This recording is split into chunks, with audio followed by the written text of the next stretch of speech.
Nag-start po ako as a theater actor in UP Diliman. So, galing po, so 2 years po ako sa UP Diliman, and then I went to Hong Kong Disneyland, and then I went to Universal Studios Singapore, and then I went to New York. Nag-shopping ka sa Hong Kong? Ay, sorry lang. Ano bang ginawa mo sa Hong Kong? I was a singer-dancer in New York, in Hong Kong. Seryoso? Yes, sir. Ah, okay.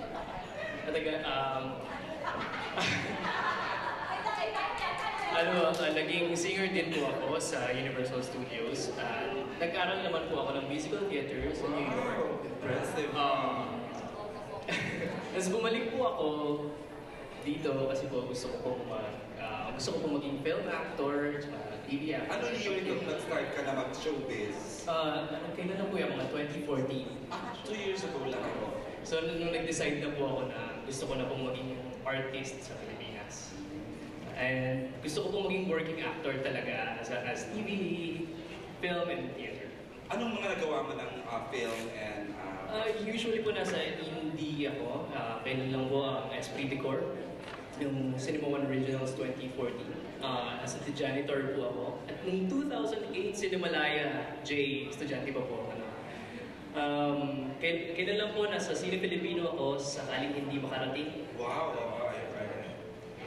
Sa TV naman po, nasa Flor de Liza po ako. Okay. Kailan lang po nasa Tubig at Langis. Okay. Lagi po akong guest.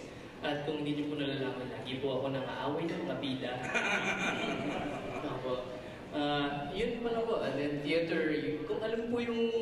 Lagi po ako nag-audition. So kung alam po yung makuna, theater, film, o TV, doon lang po ako. So you auditioned for this role as Yes, I auditioned for this role. Paano po yung process ng audition mo, JC? Kasi po, like my usual ordinary audition days, pupunta po ako sa kahit ano pong mauna kasi lang naman ako kung anong bigay sa akin ng project. So, there's this one day na in-invite po ako as para mag-audition for this role, and then nilatag po sa harapan namin kung ano yung requirements. Marami kayo. Marami kami. Wow. And then 2 days po siya eh. Tapos yung second day, binigay na po sa akin yung script. Then, sabihin ko na si Director Net. Humarap ka na agad. Actually, nung time na yun, in-expect ko, okay na ako kung maawain ko lang si James Guido. Kaya mo yung role mo? Kasi usually po, nakukuha ang role. Pero this time, gulat na gulat po ako at hindi ako makapaniwala na isa ako sa mga bida. Nagpapasalamat po ako sa pagtitiwala talaga. Punong-puno tong puso ko ngayon. Maraming salamat.